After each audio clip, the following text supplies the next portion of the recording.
স্বাগত দীপ্ত সংবাদে আপনাদের সাথে আছি আমি ইয়াসমিন সুমনা।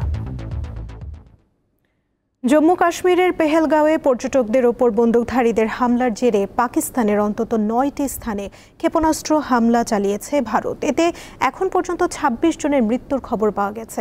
আহত হয়েছে অন্তত ৬৫ জন। পাল্টা হামলায় ভারত নিয়ন্ত্রিত কাশ্মীরে পাকিস্তানি সেনাবাহিনীর গুলিতে ৩ জন নিহত হয়েছে। ২ সপ্তাহ ধরে চলমান উত্তেজনার মধ্যে মঙ্গলবার মধ্যরাতে পাকিস্তানের আজাদ কাশ্মীর সহ বিভিন্ন জায়গায় মিসাইল ছোড়ে ভারত। পাকিস্তানের ISPR এর মহাপরিচালক জানিয়েছেন, মঙ্গলবার মধ্যরাতের পর পাকিস্তানের কোটলি, ভাওয়ালপুর, মুরিদকে, বাগ ও মুজাফফরবাদে হামলা চালিয়েছে ভারত। হামলায় শিশুসহ বেশ কয়েকজন হতাহতের তথ্য এসেছে।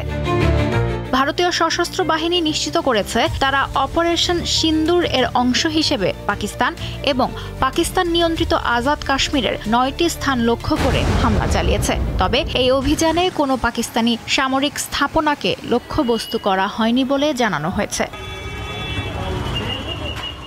ভারতের হামলা কাপুরুষোচিত আচরণ বলে আখ্যা দিয়েছেন পাকিস্তানের প্রধানমন্ত্রী শাহবাজ শরীফ। এর পরিপ্রেক্ষিতে ইসলামাবাদে বসছে জাতীয় নিরাপত্তা কমিটির জরুরি বৈঠক।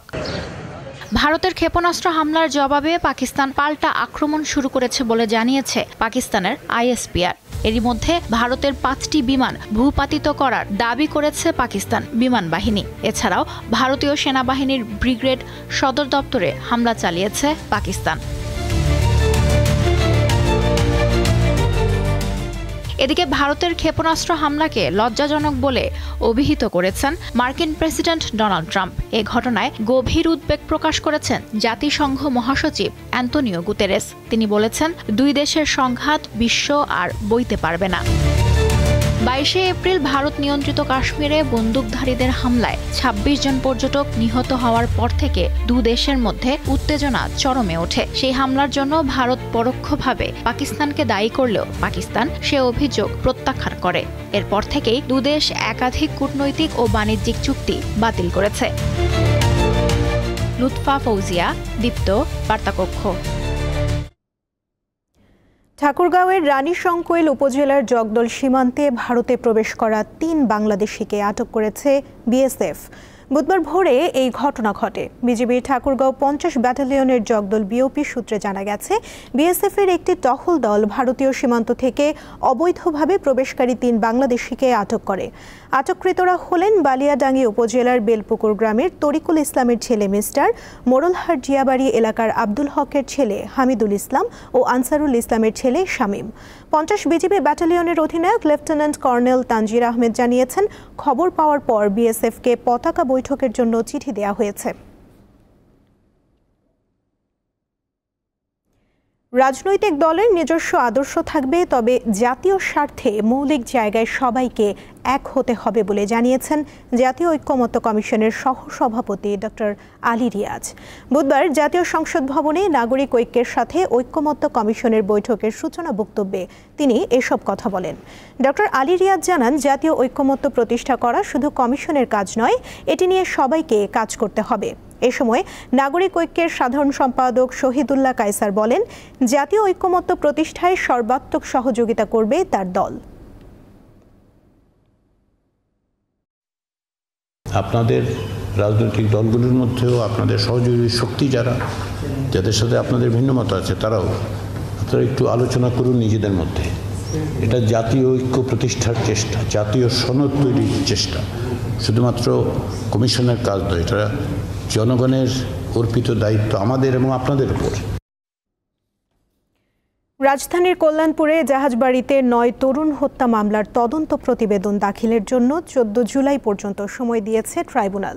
একই সাথে মামলার আসামি সাবেক IGP AKM শহীদুল হক, ডিএমপির সাবেক কমিশনার আসাদুজ্জামান ও মিরপুর বিভাগের সাবেক DC জসিমউদ্দিন মোল্লাকে 1 দিন করে জিজ্ঞাসাবাদের অনুমতি দিয়েছে আদালত। মামলার এই 3 আসামিকে বুধবার সকালে আন্তর্জাতিক অপরাধ ট্রাইব্যুনালে হাজির করা হয়। তদন্ত সংস্থার আবেদনের পরিপ্রেক্ষিতে গত 24শে মার্চ এই 3 জনকে জাহাজবাড়ি হত্যা মামলায় গ্রেফতার দেখানো হয়। 2016 সালের 26শে জুলাই কল্যাণপুরের 5 নম্বর সড়কের জাহাজবাড়ি হিসেবে পরিচিত তাজ মঞ্জিলের 5ম তলায় অভিযান চালিয়ে 9 জনকে হত্যা করা হয়। চ্যাম্পিয়ন্স লিগে এবার আরেক ফাইনালিস্টের অপেক্ষা। ফ্রান্সের পার্ক দ্য প্রিন্সেসে সেমিফাইনালের দ্বিতীয় লেগে রাত ১টায় মুখোমুখি হবে পিএসজি ও আর্সেনাল। প্রথম লেগে ১-০ গোলে জয়ের সুবাদে কিছুটা এগিয়ে আছে ফরাসি জায়ান্টরা।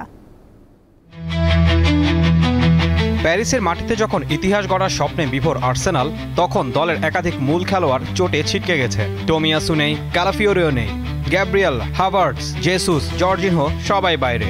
তারপরও যারা আছেন তাদের নিয়ে অবশ্য মিকেল আর্তেতা জানিয়ে রেখেছেন পার্ক দ্য প্রিন্সেসে আর্সেনাল লড়বে হৃদয় দিয়ে এবং জীবন বাজি রেখে। মেসি, নেইমার, এমবাপ্পেদের সাবেক ক্লাব পিএসজি চলছে দুর্দান্ত প্রতাপ নিয়ে। আলোচনার অনেকটা বাইরে থাকা দলটা এবার নীরবে নিভৃতে নিজেদের নতুন করে চেনাচ্ছে বিশ্ব ফুটবলের দরবারে। গানারদের শক্তির জায়গা রক্ষণ, যা ভাঙতে হিমশিম খেতে হয়েছে রিয়ালকে। সেই দলের বিপক্ষে লুইস এনরিকের পিএসজি তা করে দেখিয়েছে সেমির প্রথম লেগে। পিএসজি শিবিরে যে শঙ্কার মেঘ জমেছিল, সেই চোট কাটিয়ে সতীর্থদের সঙ্গে অনুশীলনে ফিরেছেন ওসমান দেমবেলে। সব প্রতিযোগিতা মিলিয়ে চলতি মৌসুমে ৪৫ ম্যাচে ৩৩ গোল ও ১২ অ্যাসিস্ট করেছেন ২৭ বছর বয়সী এই তারকা। যদিও এবারের আসরে ঘরের মাঠে লিভারপুল আর অ্যাটলেটিকো মাদ্রিদের কাছে হেরেছে প্যারিসিয়ানরা। চ্যাম্পিয়ন্স লিগের শিরোপা ছুঁয়ে দেখা হয়নি দুই দলের কারোরই। ২০২০ সালের ফাইনালে বায়ার্ন মিউনিখের বিপক্ষে ১-০ গোলে হেরে স্বপ্ন ভেঙেছিল পিএসজির। আর ২০০৬ সালে আর্সেনাল ইউসিএল জয়ের কাছাকাছি পৌঁছালেও হেরেছিল বার্সেলোনার কাছে। ঈশান হাসান, দীপ্ত স্পোর্টস। এই ছিল এখনকার মতো। পরবর্তী সংবাদ বেলা ৩টায় দেখার আমন্ত্রণ রইল। এছাড়া আরও তথ্য এবং বিনোদন জগতের নানা খবর পেতে যুক্ত থাকুন দীপ্ত ডিজিটাল প্ল্যাটফর্মের সাথে। ধন্যবাদ সবাইকে।